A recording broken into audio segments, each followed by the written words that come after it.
dernier rapport publié récemment, le Lucida note un sensible progrès dans la lutte contre le sida.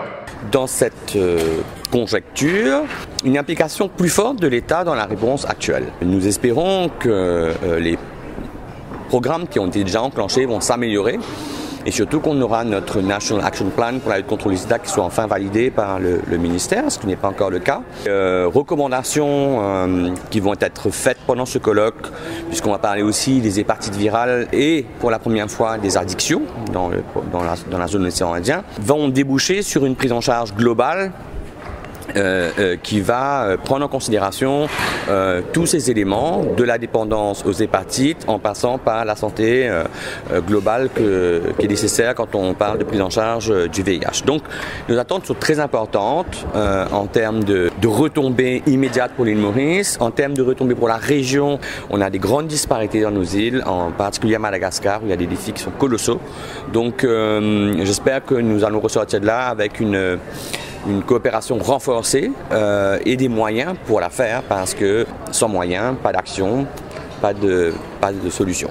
Une réaction peut-être par rapport à l'absence du ministre lui-même Il y a le Parlement, je pense, aujourd'hui, plus une fête religieuse importante, enfin... il a certainement ses raisons. Toujours est-il que ce n'est pas le ministre de la Santé que j'avais attendu ce matin, c'est plutôt le Premier ministre. Et le Premier ministre a pris l'engagement en début d'année d'être le président d'un comité de lutte contre le sida et de lutte contre la drogue, le HIV and Drug Council, qu'on attend toujours. Donc je m'attendais à ce que le Premier ministre soit là pour dire, mais voilà, écoutez, nous allons nous réunir sous ma présidence, etc. Mais je constate simplement que ni le ministre de la Santé ni le Premier ministre sont là. Est-ce que cela veut dire que politiquement le VIH, les drogues et les hépatites ne sont pas prioritaires pour l'État? Je vous laisse juge de vos propres conclusions. Very recently, UNAIDS, we released the Miles to Go report, and in that report we were able to state that in the midterm between 2016 and 2020, when we have to report back to the UN General Assembly, including the member states here, that really we have a lot more to do. There's been a lot of good progress, yes, around finding people who are HIV positive, putting them on treatment, and making sure that the amount of virus in their blood is lower. However, what we're not doing so much and so well at is reducing the number of new HIV infections in young people particularly.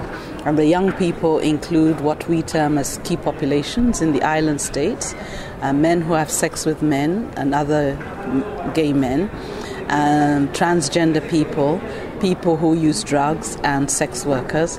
But also we're not finding those people because it's harder for us to encourage them to come for services and to identify them so that we can start them on treatment as soon as they find out they're HIV positive. In order for us to find the people, we need to be much more compassionate, we need to be much more caring and open and tolerant. It's not enough for us to have law enforcement.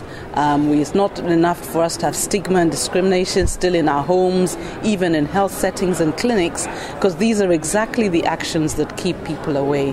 Nous nous réunis dans le pays de l'océan Indien, donc on a Como, La Réunion, Seychelles et Madagascar, bien sûr l'île Maurice, pour nous capables de mettre la tête ensemble et attaquer un problème ou bien continuer nos combats contre le VIH-Sida. Pour toutes ces îles de l'océan Indien, mais surtout pour l'île Maurice, et nous rendre compte en même temps opérer l'autre problème que dans le Maurice, c'est le fertility rate in baissé. Ça veut dire que chaque madame a besoin de des enfants. Et ça, une baissée de 1,4 et il va descendre. Ça veut dire, pour arriver vers l'an 2030 à 35, la population de l'île Maurice peut baisser. N'est plus pour un point 3 millions, il peut commencer à baisser. Jusqu'à un point 1 million, 900 000, il peut baisser. Donc, la situation est alarmante de ce côté fertility rate.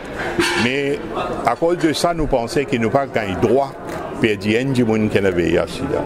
Donc, ce que nous pouvons faire, c'est comprendre le niveau de recherche qui arrive dans ce pays-là, apprendre par l'expérience dans les autres pays qui qualité mouvement, qualité travail je peux faire pour conscientiser la population. Nous avons une partie du monde qui ne connaît même qu'il y a un VIH-Sida. Donc nous disons, venir, rentrer dans le système, nous faire des dépistages, après nous commençons à faire un suivi. Il est possible qu'on peut faire quelque chose qu'il ne pas connaît, côté d'un bon résultat. Donc c'est apprendre chacun avec son camarade, mais aussi regarder la situation. Prendre auteur, regarder est-ce qu'il y a un projet qui nous fait paiement, peut donner un résultat qu'il nous expecte, ou bien que bien doubler les efforts, bien rectifier le tir, c'est un peu dans cette direction-là. Et au niveau des médecins spécialisés, nous tentons souvent à l'ONG décrier le manque de médecins spécialisés pour le VIH. Donc... La situation, ce n'est pas une situation idéale. Hein. Moi, vous dites, il n'est pas idéal, les amis, il n'est pas pour idéal. Mais seulement, ce qui est important dedans, il y a une volonté incroyable du gouvernement pour l'investissement, l'implication de l'État dedans. Et nous pensons définitivement, c'est ça qui est important, c'est une colloque. Il était côte bonne faiblesse, c'était, et qui nous capables de faire ensemble. Et là, moi, salue le grand travail que nos ONG fait. Et un travail que le gouvernement n'a pas capable de faire le terrain. C'est nos ONG qui est capable de faire. Et nos ONG comme PILS, par exemple, peut faire un travail formidable. Et donc, nous pensons sa contribution. Différents États de l'océan Indien, différents ONG en partenariat avec le gouvernement, nous avons fait beaucoup de travail.